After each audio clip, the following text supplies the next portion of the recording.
it's such a lovely community, right? We're all here for the same reason.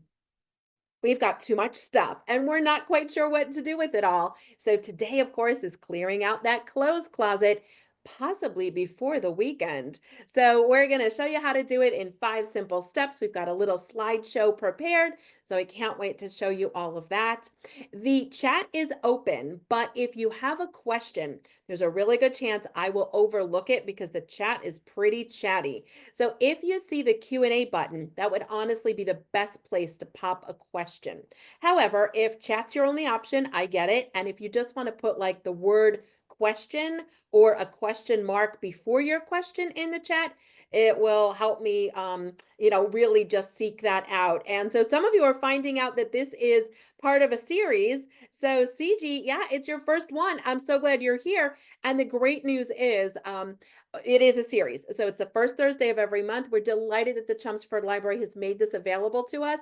And even though we've been meeting for some time, there's always new topics, and turns out there's always more clutter. So welcome in. We're going to jump right into our slideshow. There's so much to chat about. So if you're feeling overwhelmed, if it feels like you've been doing this for years, so let's get started, because I'm wondering, how many years have you been in your current home? You may be renting, you may own your home, but however many years, has it been that many years since you've cleared out the closets? Maybe it's a walk-in closet, and the last time you walked in was like move-in day, and move-in day may have been 20 plus years ago, and now we've just got decades of accumulation. Now you may say, Jamie, I recently moved, but somehow I've got more stuff. So drop in the chat 1975. Can anyone beat 1975? 42 years. We have a dueling timetable going on in the chat. How fun. It seems like 20, 25, 30 years, 33. Yep. So it feels like we're right around that same time. So if it's been that many years, or it's just been a few, you tend to accumulate a lot of things, or the closets are, not able to close because you got to give them like a good extra nudge so that they'll actually latch. This is the program for you. So delighted to have you tuned in. We're going to go ahead and get started with just a little slideshow. So I know so many of us sort of enjoy learning that way, where it's on the screen, but you can also see me chatting to you. So hopefully this will go smoothly. Let me start sharing that little slideshow with you. And let's see what you want to share with us along the way. The numbers are rolling in, and yep, it looks like it's been some time since we have gone ahead and gotten into that space. So welcome in. This, of course, is Clean Your Clothes Closet by the Weekend. And if you're like, wait, I'm really busy and the weekend is right around the corner, I can't commit to this. So Clean Your Closet by the Clothes Closet by the Weekend is for those of us that are like, I've got nothing else going for the next 2 days, and this is going to be my thing. But for those of us that are like, I just need a few tips, I'm going to really kind of go at this a little bit of a slower pace. It totally works. Slow, fast, doesn't matter. We'll take it as long as you're working along with us. So what to sort, share, sell, and store. Let's get started. Our agenda for our time together, and we'll be together just about an hour, so stay as long as you can. I know there's a lot of demands on your time, so you're always welcome to pop in late, pop in, leave, and come back. And if you need to leave early, we'll miss you, and hopefully you can come back next month, which I believe is on the 5th, and it's all about cleaning up when company is on the way. So that's going to be a really fun one. 5 steps to clearing out the clothes closet, a little definition of a capsule collection, a live tidy moment, which is probably one of the things we love most. So if this is your first program with us, get ready, because I start a timer during our program and invite you to join us for a live tidy. And if you're like, whoa, I didn't know I was signing up for like an activity, you absolutely don't have to, but it's highly encouraged. And I think you'll have a lot of fun with it, but it's always optional, and there will be a live tidy moment. From there, we're going to go ahead and take a look at sharing and selling, the 3 things I think every closet can benefit from, how to maintain all of your hard work, and of course, a Q&A towards the end of our time together. So it's an action-packed hour. It goes pretty quickly, and hopefully you'll have some fun and laughs along the way. The good news is you're in good company. We're all here together on a monthly basis because we've got a lot of stuff. So if there's no one else in your life, in your home, in your neighborhood, at work that really gets that you've got a lot of stuff and parting with it can sometimes be difficult, well, we're your friends. So welcome in. We are going to take a look at a quiz. So, in the chat, if you'd like to, do you want to guess how much money in unworn clothing? And I'm going to expand that to include shoes and accessories. So, how much money is in the average closet of unworn items today? So, there's a recent study that was just done. So, if you want to pop in the chat and let us know what you think it is, go ahead and pop in the chat. So, this is a bit of a webinar format because we have over 200 attendees tuned in. So I'm not actually able to see your video, but we can chat and you can ask questions. So let's take a look at that chat. And oh my goodness, the numbers are rolling in. We've got really high estimates. And listen, you could be right. This could be somewhat I guess regional. So there's a really good guess of 500, which is getting us close. 5,000 is a little higher. 1,500, 1,000, a lot of 500s coming in here. And you're very close at that 500 mark. Once we put a comment in it, we're a little higher than what the study said. But yeah, some of us are guessing several thousand. It's possible, right? But so the average, the study came in at 750. $750. And if you're thinking that sounds way too small of a number, I feel like it has to be way more. Maybe we're imagining our own closets. And for me, that was certainly my closet for a lot of years. I kept buying stuff, but I never really felt like I had anything to wear. So if that feels like something that's happening for you, you tend to wear the same things over and over again, but yet more stuff's coming in and we're not quite sure what's going on. This will hopefully solve that for you. So 750 is the official number from the study that was done, although I would say it can probably vary widely. All right, well, what are we going to do about it? There are 5 simple steps to clearing out the closet. Here's the thing. I'm going to give you the steps. I'm not saying that they're easy. I'm saying that they're simple, which I think is 2 different things, right? So they are simple steps to follow, but they're not necessarily easy to implement. So I'm going to give you the 5 steps. And if you are going, you know what, I've got the next day and a half open, I would love to just follow these steps right now and get to a clear closet quickly, then go for it. And if you're like, wait a minute, I've got a lot going on, I don't have time for this right now, can we do these steps just in a little bit of a slower, more bite-sized pace? And I think it works beautifully either way. So number 1 is to set up categories. Now you might think, oh, number 1 is to start pulling stuff out of the closet. I mean, you could. I've gotten motivated and energized to clear a closet and I just pull everything out and then I throw it on the bed and then I sleep on the couch because I can't find my bed. So if you've done this, we want to avoid that. We're going to sidestep that kind of mistake because I've certainly done it. So I would say for sure, if we set up the categories first, it allows us to have a temporary sort of staging place to put the stuff that's coming out of the closet. Now, warning signs, flashing lights, bold exclamation points, and like cones that say warning, danger. Please don't put anything on the floor. This is just across the board, like one of my things to keep you safe. We always want you to organize safely. Please don't put stuff on the floor. It's so tempting. And I've done it myself. There's a pile of this, a pile of that. Then you forget it's there. And I don't want anyone to trip. So please, please, please, there's been so many sad stories through the years of someone that required a trip to the emergency room because they tripped on something and broke a toe or sprained something.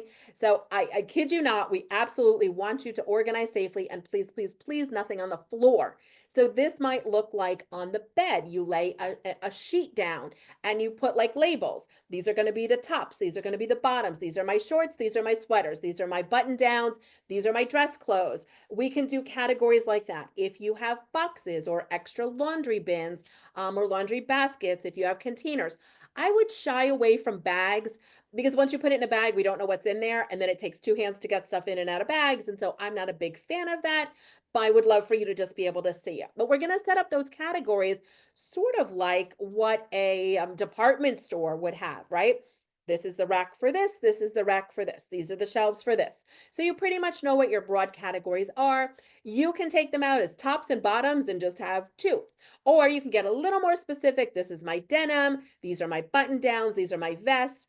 I was going to say skirts, but I don't own any skirts. I own one dress. These are my, blazers. These are my suits, whatever you may have. So if you can sort of imagine what some of your broader categories will be, it will give you a place to put the stuff as you take it out of the closet so it doesn't land on your bed and then you're sleeping on the couch and then you're going to email me at midnight. I'm on the couch tonight. My back's going to hurt tomorrow because I can't find my bed because you thought it would be a good idea for me to try to clean out my clothes closet before the weekend. So if you were doing this in smaller stages, you would still have those same categories, but instead of bringing out a large quantity at once, you would probably work in smaller bits. If you're working in smaller bits, I would suggest look at the back, look at the bottom. This stuff in the way back, and I know everyone's closet opens a little differently.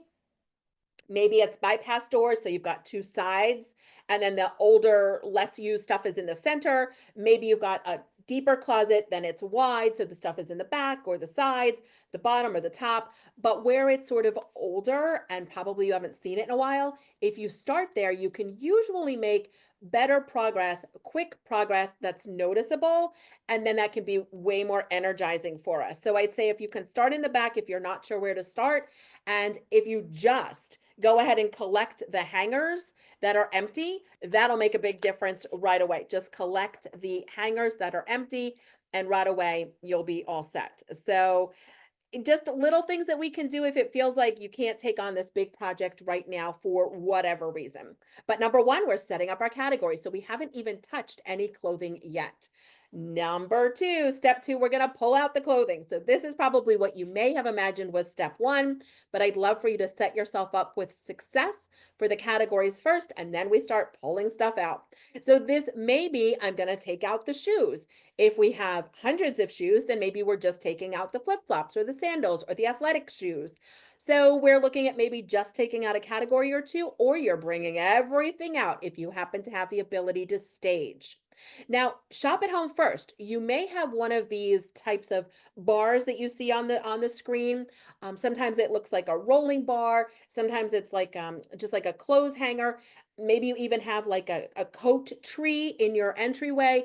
And that would allow you to maybe bring some things out and hang them up so that not everything's out. So shop at home, you may have something like this and just forgot you own it. I wouldn't say go out and buy it, but maybe you already own it and you just forgot. So dig it out and you can use it. So we're going to start to pull out the clothing, either in big groups or in smaller categories, whatever feels more manageable, whatever your space allows for, and whatever your mental bandwidth can manage, because every single article of clothing, every accessory, every undergarment, every shoe is going to require a decision.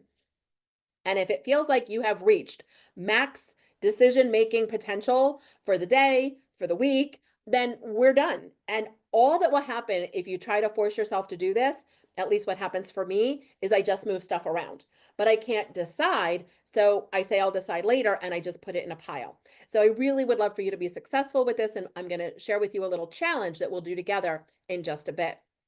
So of course, our third step is to sort out each individual pile, keep versus toss. And just to clarify, even though keep this, toss that is the title to my newest book, published by Reader's Digest, written in checklist format and available to check out of the library or wherever books are sold, the title is Keep This, Toss That. I just want to clarify, by toss, I don't necessarily mean into the trash. Of course, in town, we are absolutely recycling. So toss does not mean into the trash. We might pass it along to a neighbor, a friend, a family member, a coworker. We might sell it. We might donate it.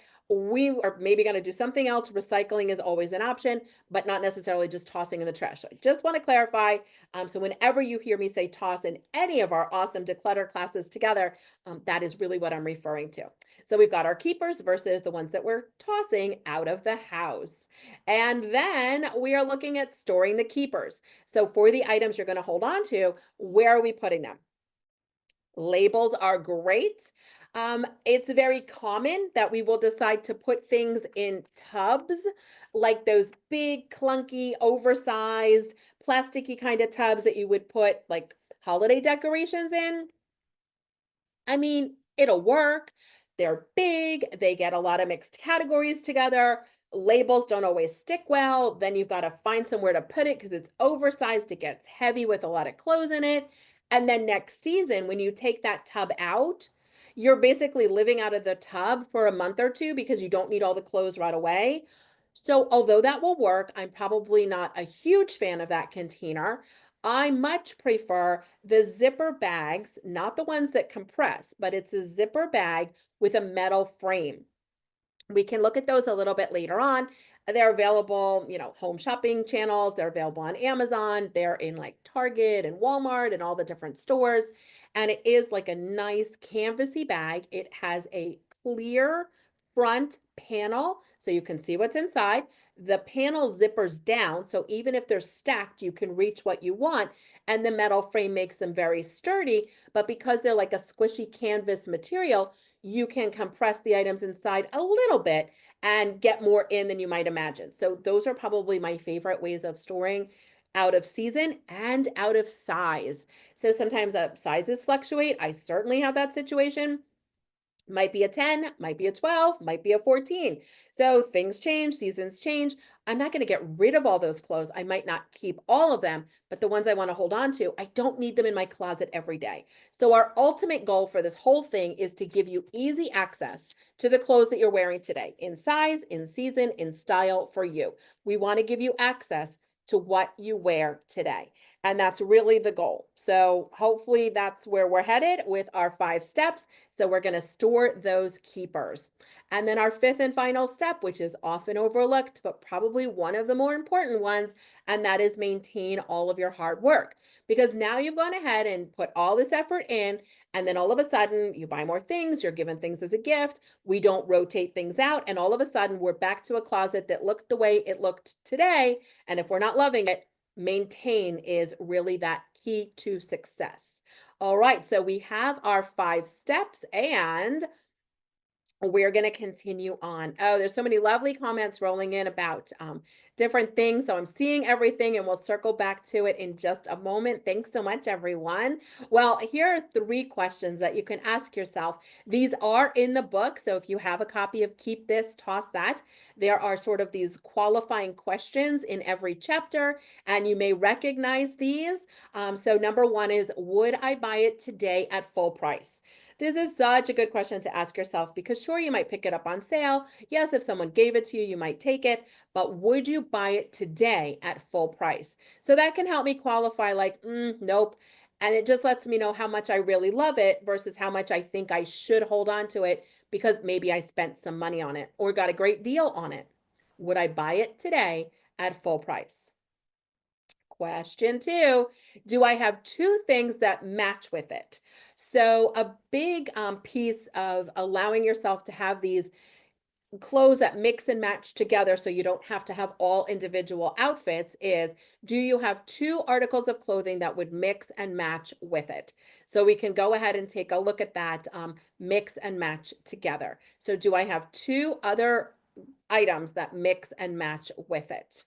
So good stuff. Oh, great questions rolling in. And if you're wondering how to sign up for January, I'll give you all that information at the end, but we need to get you to the library's website. And very soon it'll be on jamienovak.com as well. But stay tuned for that. So December is already up. That's the one about organizing before companies coming or they're already on the way. And then January is going to be hitting the calendar very soon. So get on the library's newsletter so you'll be alerted to that stuff. We'll talk more about it towards the end, but I'm excited that you're excited about these upcoming webinars. And finally, our 3rd and final question, is it a 10? Is it a 10? And this is such a great qualifying question, I think, across the board for like everything in your home that you're reconsidering. Like, oh, my wooden spoon, is it a 10? Well, of all my wooden spoons, this one's a 10. This one's cracked, this one's not. So it works in the kitchen. It works when you're looking at just about everything in your home, including clothes. So is this pair of socks, is it a 10? And I'm going to give you a secret about socks. If you need to purchase athletic socks, you might do what I did, which was I only bought the same brand. So all my socks match.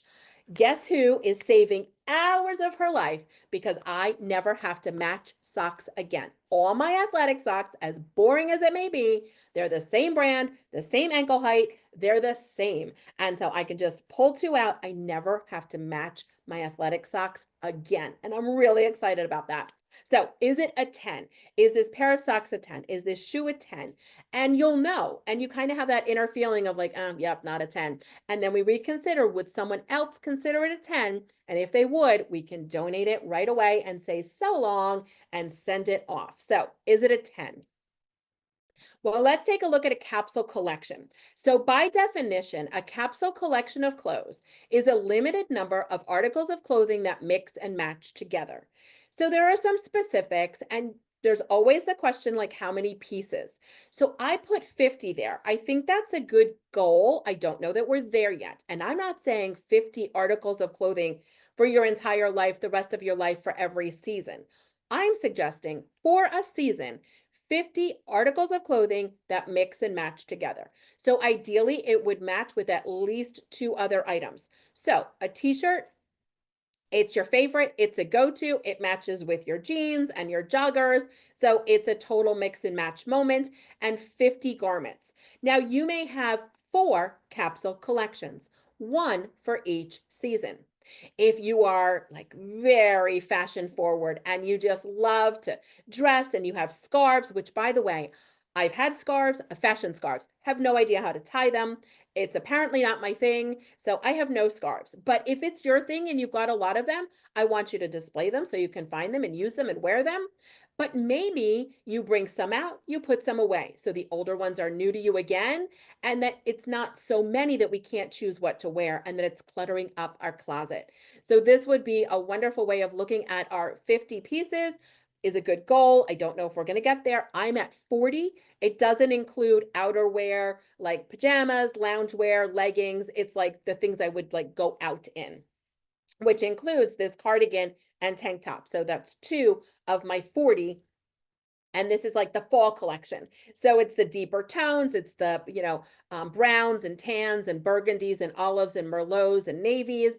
And then it'll go into the winter collection, and then comes out the spring collection. So they are shoes and clothes and accessories that all mix and match together for the season. So they're in size, in style, in season for you. And it's a small collection. So when we look at this, the formula that you might use is 2 neutrals, 1 pattern, 1 accent, and that could create your capsule collection. So 2 neutral tones for the season. If you're very fashion focused, maybe you have 12 capsule collections. You don't have to put away 11 capsule collections, but they move forward to the front of the closet, the top of the drawers, and it's what you're wearing, and then we swap them out. So 2 neutrals. For me, this time of season, it's going to be something in like your browns, tans, beiges. So like the brown tones as a neutral. And then for me, it's probably also going to be more of those like olivey tones. Those are probably my 2 stands out in terms of neutrals. 1 pattern. I don't wear a lot of patterns. I tend to wear more stripes. And the reason for 1 pattern is you wouldn't normally mix like a plaid with a polka dot with a floral. Now, some people can do it and it looks amazing. If I did it, it would look like I got dressed in the dark. It's just not my thing. Fashion's not my thing. Organizing, my thing. Fashion, not so much. But if you can pull that off, then I want you to have more patterns available to you for this season. For me, 1 pattern works well. And then 1 accent color. Now, it's not 1 specific color, but it's 1 like hue. So maybe it's like all the tans and beiges and like, off whites and deep browns and the luggage colors and that kind of a thing. And that will create a capsule collection. So that's a formula that you can look at. It's worked well for me. You can certainly tweak it and make your own numbers, but it helps us focus like, what am I going to collect? So the way that I created my capsule collections was I shopped my closet for the season.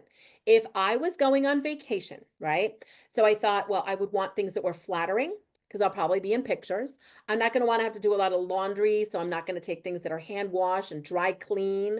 I want to have things I don't want to iron. So, wears well, doesn't wrinkle too much. I wouldn't want to be fidgeting. Like there's a weird zipper that's always like the cold metals touching my back. There's a weird metallic thread and it makes me itchy. So I'm not packing any of that. So to create my capsule collection, I shopped my closet with the clothes I love to wear for that season, and I pulled them to one side of the closet. Then I shopped again for the next season, and then I did 4 seasons. I'm in New Jersey, so we still do kind of get the 4 true seasons, so that worked well. But even if you're somewhere where it's warm pretty much all year round, there's probably still some small tweaks you make to your, selection for the time, and it could just be more windbreakers or a little bit of a heavier weight or a different color in clothing. So then I shopped my closet. I didn't get rid of everything else because I was too nervous, but I took it out of the closet and I labeled it. That way, if and when I wanted it, I would have it, but it wasn't in my way every day when all I wanted to do was get dressed. So that was an easy way of making my capsule collections. Then I adjusted. If I wanted something, I could go shop for it. If I didn't wear something, I put it away. And then by the end of like the season, I had my capsule collection pretty much solidified. So if this sounds interesting to you, you can get very specific with it. If you're like, no, that's a lot of extra work, I don't really think I want to do that, but I can simply pare down. You can totally do that too. I mean, insider tip, you probably kind of already have a capsule collection. It's the stuff that's currently in the laundry, and it's probably maybe folded in a laundry basket, ready to be put away. That's your capsule. It's what you're wearing today, right? That is kind of a real good start to a capsule collection. So, does anyone have a chair drobe? Give us a yes or a Y in the chat. Does anyone have a chair drobe? This is the side chair that has now become a wardrobe. It's the chair drobe. Who has a chair drobe? Jump in chat with a yes. Oh yeah, they're rolling in. I love the chair drobe conversation. It's all happening on the chair. Oh yeah, we've got our chair drobe. So there was a question coming in about like, does the capsule collection include like jewelry and handbags? I don't know that I would count the jewelry and handbags and accessories and cufflinks and things as part of the 50 if 50 is your goal. But I absolutely believe that if you're going to sort of try out this capsule idea, that yes, I would bring forward maybe the necklaces that work over a mock neck, turtleneck for the winter, then put those away. And even if they all worked, it would be bringing out new again. So instead of shopping and bringing new in, I'm shopping in my own home to open things up and go, I forgot about that. That's been put away for 6 months. It's new to me again. I'm excited to wear it. And then friends and family are like, did you get a new, whatever pair of something or bracelet or something? You're like, nope, shopped my own closet. So I'm glad you clarified about that. So I think we want to bring forward what you're using for the season, then sort of put it back, put it off to the side and bring out new. So of course our chair drobe looks very familiar to a lot of us, so I'm glad I'm not alone. The only way I was able to eliminate the chair drobe in my life was to move the chair out of the room. As much as I told myself I won't put stuff on it, as many notes as I left on it that said, don't put anything here, inevitably something landed on the chair drobe. You may not have a chair drobe. You may have a wardrobe handlebar situation happening on like a gym, a piece of gym equipment, like a treadmill or a Peloton, let's say, and then the handlebars become the hanging closet. So that happens too. I don't have a good name for that yet, but let me know if you've got an idea. If your exercise equipment becomes your wardrobe. So typically there's a couple of reasons why this will happen. The biggest one, well, I guess two. Let's look at them now. And the first one is that we just don't put clean clothes away. And that's probably because the drawers are overstuffed and it's not easy to get to the hangers. So that's probably like what happens and where the chair drobe comes from. The other reason we get the chair drobe is, and are you ready for this one? The chair drobe may come because you wore the garment once, or maybe even just for a few hours, and then it's like not dirty enough to like launder, but it's not clean enough to put away. And so welcome to the chair. So this is what happens for me. Like I put on this to join you for Zoom, but it's really like 1 hour. And then I'm going to go back to like my comfy, cozy clothes. And so I can wear this again, but I don't want to put it away necessarily. So where does it go? And welcome to the chair. So this would be an opportunity to maybe consider something like pegs or hooks or some sort of a valet hook. And that would allow you to hang things even just by like their, the little belt loop, or hang things that can hang easily, but that it's just as easy to drop it on a peg as it is to drop it on the chair, and then you get your chair back. So chair drobe seems to be like a very popular, yes, a back of the door rack. I love that. It would be a perfect way. Ironing board drobe. Yes, we're coming up with all sorts of great things here. I feel like we don't want them anymore, but it's fun to know we're not alone. So welcome, chair drobe, and yeah, futon drobe. Well, it is that time in our program for a live tidy. And if you'd like to join us, we're going to take a 5-minute pause. So during this 5 minutes, I'm going to issue a little challenge. You can take me up on it if you'd like to. And it's the 5 in 5 challenge. So we'll have a timer set for 5 minutes. And I'm not going to teach anything new right now. I'm just going to cheer you on. But I'll invite you to see if you can find 5 things in 5 minutes to either put away, or maybe even better than that, find 5 things that you can put in a bag or a box or a container to donate. This might look like you're going to look at the bottom of a dresser drawer that you haven't opened in a while. You can draw on the collective enthusiasm and support from our entire audience here to say, well, if everyone else is going to do it, then I'm going to do it too. And I'm going to be brave, and I'm going to be ruthless. And I'm finally going to look under the bed, or open that drawer, or go ahead and look at what's maybe in the back of the closet. So whatever feels like would be manageable for you right now, the rule is keep your feet on the floor. We want to organize safely, so no one go up on a step ladder, but with your feet on the floor, can you find 5 things in 5 minutes? I'll take scarves, socks that don't stay up, underwear that's not in the right position, things that the elastic stretched out on. So if you find things to recycle, I'll have a resource for you in a minute. If you have things to donate, or check with family and friends if they want them, or things that you simply need to put away. So the chair drobe might get put away right now. We're going to have 5 minutes on our timer. So it is 7:34. So I'll probably end up talking until 7:35, which will take us to 7:40 for our live tidy. So if you'd like to join us, and this is always optional. So if you're like, I didn't know I had to get up and do anything, good news, you don't. You can hang out and delete 5 emails from your email, or 5 photos from your phone. So you can do a little digital decluttering if that feels like it would be better than popping up to do something. And if you want to choose your own organizing adventure and do something else, you can absolutely do that as well. So if you're ready, we're going to have 5 minutes on the timer, and a great way to motivate us to get going when you don't have the collective enthusiasm of our entire audience like this is to really do a countdown. So I promise you, even if you feel like, but the couch is so cozy, I really don't want to get up and do this. Try the countdown, and you almost can't help but move your feet when we get to 1. Let's try it together. We're going to count it down. 5, 4, 3, 2, 1, and go. See how that works? You can't help but go. 5 minutes on our timer. Who's going to find 5 things? Our timer's ticking. We're back at 7:40.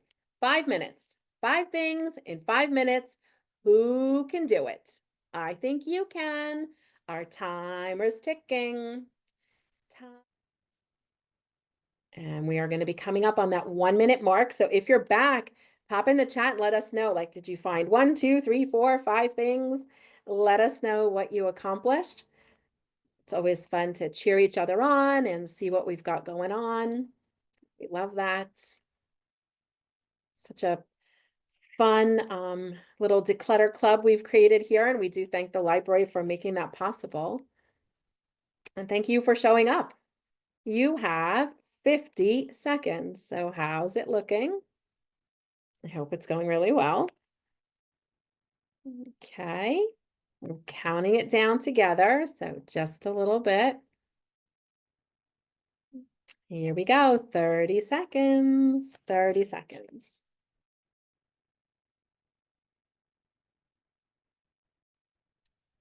And 25 seconds, not to rush you, but just to give you a little check-in. So our timer is ticking away.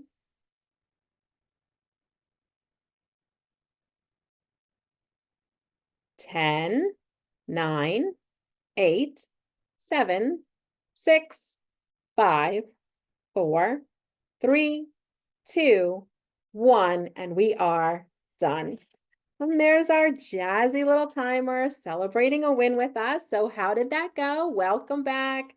Come on back slowly as you're easing back in and tell us in the chat if you'd like to disclose, and it's always optional, but we love to cheer you on. How did it go? Give us a number. 1, 2, 3, 4, 5 things. And 1 is just as good as 5, and 5 is just as good as 10. We just want to really focus in on your progress and how that went. So hopefully there was a win there for you. Was 5 minutes longer than you imagined? I think that's probably the comment that comes up most often, like, wow, 5 minutes was a lot longer than I imagined. And so with that in mind, you might then think, you know what, I could probably get more done than I was envisioning this whole time. So let's see. Taking a look at the chat, see who's got going on. I love this. Look at everything you all did. This is, oh, we've got a bench strobe. I love it. Longer than I thought. 2 items. It's amazing. Congratulations, everyone. It's phenomenal. I mean, it's just little by little. So imagine if you focused on doing, I don't know, 5 minutes, a commercial break from a television show. If you do laundry at home, put in the laundry, you've got like 20 minutes at least of like spinning time, 20 minutes. And that's also acts as a timer. So if you've joined us before, or if you read Keep This, Toss That, you know how much I love organizing by a timed moment. I think it really matters. So I'm so happy for everyone. Congratulations. I was cheering you on over here. Look at the difference you've made in just a little period of time. This is so exciting. Oh my goodness. Well, we're going to slide back into our slideshow because I did want to say that these are the bags that I was mentioning. So there was a question about them, and I thought you might like to see them. So this is just one example. There's many different styles, so it doesn't have to be, this particular one, but what you'll see is that this center clear part zips down. You can see what's inside. It's kind of squishable, but it also has a heavy metal frame. Price-wise, you're probably at about 6 of them for maybe $40. I don't want to spend your money. I don't want to say you have to go get anything new. But if you were like, I wonder if there's something, then this just might be the answer for you. So this really eliminates the need for the old labeling system, which I used to suggest, which still works beautifully. So if you don't have a clear window in your storage, you could absolutely take a photo. So that's why I put that picture there. You could take the photo, and that would allow you to print the photo and then attach it to the container. And I think that that would be really helpful in terms of knowing what's in there. So instead of being able to see it, you'd be able to see it with a picture. So take a picture of the group of clothing or whatever it is, attach the picture to the container. If you can't see through the container, it will allow you to see it. I'll give you some brands. There's a question about some brands, so I can certainly call out some brands for you. And so there's not a copy of the slides so much, but I hope you're enjoying the presentation. And so much of this is like on my favorites on my website, jamienovak.com. So I hope that's helpful. And so let's take a look at a hanger organizer in case you didn't know such a thing existed. I don't know if you need one. You might want to put it on your wish list for the holidays. It's just a metal stand. It's in a sort of a triangular pattern, and it allows you to just put the hangers there so that they're not all over the closet, on the floor of the closet. And this is a hanger organizer. It works best with the ones that are open. A pants hanger, it wouldn't really work very well at all.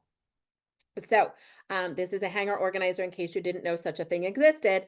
As an organizer, I tend to know the products on the market, and this can be one of those things that you're like, do I really need it? And then you're like, yes, I really need this. Let's take a look at sharing some of our things. DSW Shoe Stores is a collection point for shoes year round. So if you have shoes to donate, even single shoes, because they can match them up with a similar shoe. And of course, we support the Organization for Amputees. So Soles for Souls is the organization that collects the shoes, but to make it easy to get the shoes to them, you can drop them off at any DSW location. Now, here's the trick with that. I need you to bag up the shoes, get them to DSW. I would love for you to go into DSW and drop off the shoes. The most important part of this entire step, and if you're taking notes, like highlight this part, walk directly out of DSW. Under no circumstances, now that you made more space for shoes in your closet and now you're in a shoe store, do I want you to bring home more shoes. So we want to drop those shoes off to DSW, pick up my donation. You can schedule for an organization to come up. Pickupplease.org, you can schedule for them. VVApickup.org, that's the Vietnam veterans, or SAtruck.org, that's the Salvation Army. You may have a local organization that you love to share your items with. You may be a member of a Buy Nothing group. That's another way of sharing items. And the Wish Project. So if you are in the Chelmsford area, and I know not everyone is because we kind of tune in from all over the world, but the Wish Project, their donation drop-off hours are there, 9 to 2:45 Tuesday through Saturday, Middlesex Street, and they have a current wish list of new underwear. You can never donate used underwear, but new underwear. They are currently looking for men's and women's pants. I mean, you can bring anything, but this is their current wish list. Maternity tops and bras. Yes, you can donate gently used bras. Usually people think the answer is no, but the answer is yes. Pants and tops and gloves for all sizes, shoes and winter coats and belts, most especially belts. And I can tell you a lot of my clothes through the years have come with belts attached. I never wear a belt, ever, ever, ever. So they can have all my belts. So it's lovely to be generous and share. You may have a local organization that you like to support. And then if you're in the Chelmsford area, they've partnered with Simple Recycling. So Simple Recycling, you can schedule a pickup at simplerecycling.com or call them. You schedule the free pickup. You leave the items by your front door in your bag, or if you have any of the pink bags that they used to give you, then they pick them up. But the pink bags are no longer required and they no longer give the pink bags out. But if you have old ones, you can use them, or any bag will work. All types of clothes and shoes and accessories, kitchenware, linens, and it would be great if it's like 50 pounds or less. So this is a nice way to maybe share as well.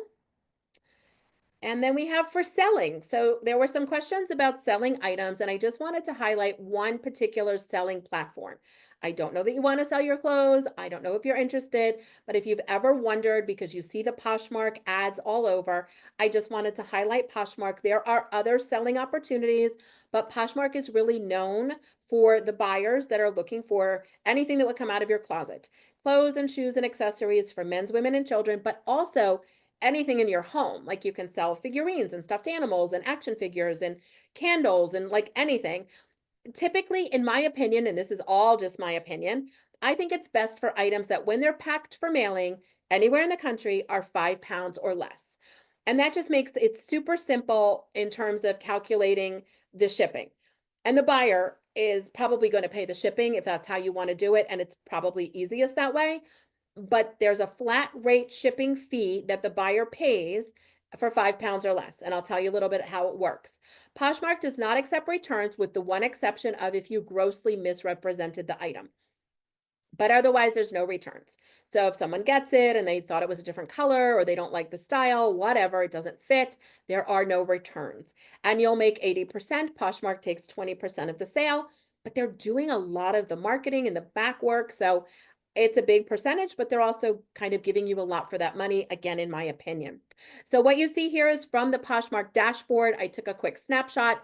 This is, of course, all properties of Poshmark, but I just wanted to show you what this looks like on your side. So it'll say sell on Poshmark, and that's the button that you'll click. So top right corner, once you make an account, it'll say sell on Poshmark.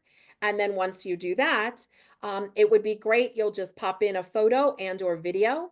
If you do it on the app, you can take the picture live on the app. What are you selling? Give us the brand, the color, the size, Ralph Lauren, blue pullover. Tell us a little bit more about it. It's gently used. It has a small scratch. The category, is it a top? Is it a bottom? Is it shoes? What is it?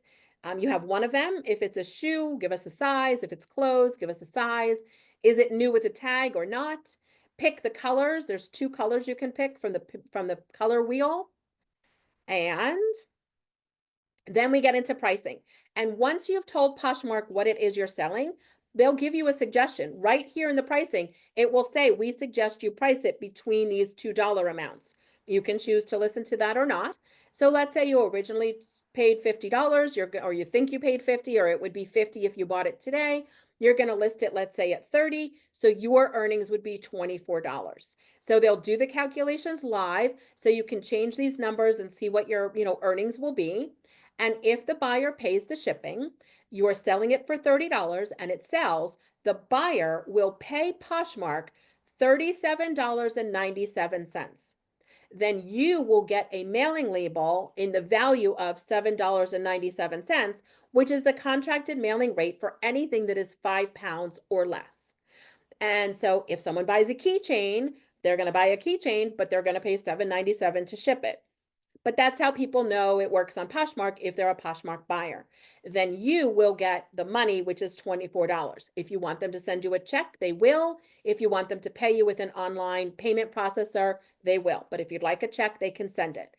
If you choose the shipping to say free, then you would pay the $7.97 out of your profit. So it would be deducted from your profit and it's free shipping, which you might want to offer, but then up your listing fee to like balance that out. So this is a lot of numbers and a lot of information, and it really only matters if you've thought about trying to use Poshmark, but you were never sure exactly what it looked like in terms of the selling piece of it. And then you would choose next if you want your listing to go live. You would click cancel and then save if you wanted to save your draft as a draft and not available to the public. You would choose next if you wanted the public to be able to see it. You can always delete it. You can always edit it. It'll take a few hours for your listing to go live because Poshmark's just going to take a look at it. But then you'll see it. You can always change it. And it's not really a good idea, but if the item sells and you've changed your mind or you can't find it because you lost it on the chair drobe, just don't send it and the buyer will get their money back.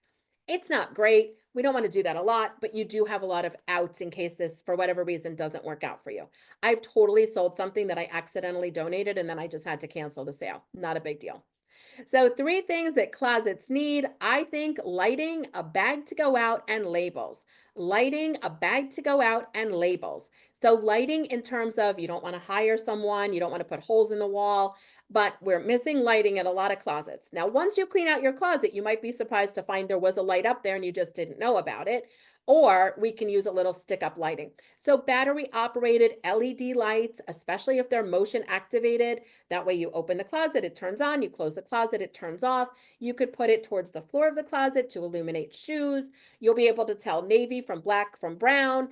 You'll be able to tell sizes, all the things. And I find when my closet's light and bright, I'm more interested in keeping it tidy. When it's just like a big dark hole, I'll just shove stuff in and hope for the best. So lighting and bag to go out is a bag or a box or a container or a basket. So as you're getting dressed and you pass by something over and over again, drop it in the box. And then when the box is full, it can go out. And it gives you time to take it back out if you change your mind, but usually we don't change our mind. And of course, the labels. Label everything: containers and boxes and drawers and shelves. Otherwise, we forget what's in there. So label it either with words or with a picture. And of course, if it's clear, you'll be able to see right through. I know there was a question about the brand on those bags, so I'll be getting those for you in just a moment. And of course, the most important step in this whole process is, now that you've done all the hard work, I want you to maintain what you've done so it doesn't go back. So there is the 1 in, 1 out rule. Have you heard of the 1 in, 1 out rule? Give us a yes in the chat. 1 in, 1 out. I mean, it's a good rule. It's not mine. I don't know who came up with it. It's the idea that when you bring one new thing home, you're supposed to let one thing go, which sounds great, except if you already have too much stuff, then we're just keeping with a lot of stuff. What about 1 in, 2 out? Or my favorite version of the rule that I designed, I think, is bag in, bag out, box in, box out. You get a box of things delivered, refill the box, and donate all of those items. You bring a bag in, fill the bag. And so bag in, bag out, box in, box out, I think is a better system. Always shop at home first. This is one that I often forget, but when I remember, I'm always happy about it, because oftentimes what I need, I have, or I can make something work. It's just extra effort to find it versus it's probably easier to just put it in my cart and check out online. in the short term, that might be the right answer. But then long term, I've got one more thing to deal with. So be your own stylist, start collecting and pulling outfits together with shoes and accessories and all the things. And then the stuff that doesn't make it into an outfit, you might reconsider holding on to. So shop at home first, be your own stylist, and one in, one out. Seasonal swap is also a wonderful way to look at this, that at the end of every season, if you bought anything trendy and it's not going to be in style next season, donate it right then so someone can still get some use out of it and it's not in your way all the time. Big alert. Warning, warning, warning. Check the pockets. This is a big one. Check all the pockets. Handbags and all the pockets in clothing, jean pockets, all the pockets. Check all the pockets all the time. You never know what you're going to find. You might find your long lost chapstick. You might hit the jackpot and find a $20 bill. You might also find a half-eaten sandwich. I don't know what you're going to find, but always, always check the pockets. Check the pockets before you store things away, and check the pockets before you give anything away. Always, always, always check the pockets. The reverse hanger trick is not mine. I don't know who to credit it to, but it's something you've probably read about, seen online, seen on television shows. The reverse hanger trick is that all the hangers at the start of the season start the season hanging in one direction on the closet bar. As you wear, wash, and return something, reverse the hanger so that at the end of the season, any hanger that's in its original position is a clear telltale sign, a very visual cue that you didn't wear it. And that's where you might start when you look for things to maybe donate. So here's what we covered. 5 steps, a capsule collection. We did a little bit of a live tidy. We talked about where we can sell and share things. We looked at what a closet needs, how to maintain all of our hard work, and we're going to move into a Q&A moment. There are a few lingering questions, but I do want to invite you to join us on the 5th of December at 7 p.m. What to tidy when company is on the way. So chelmsfordlibrary.org is where you can find the registration information. You can also stay in touch with me at jamienovak.com, and I can direct you always to the library site. But we do hope you'll sign up for their newsletter. We're going to move into a Q&A moment that involves some of the Q&A that's already there. Oh my gosh, Angel says, I found credit cards, pills, social security numbers in pockets at thrift stores. So I'm glad that that wasn't a story of what you donated, but it just goes to show, right, that someone forgot to check the pockets. I see all the lovely comments coming in.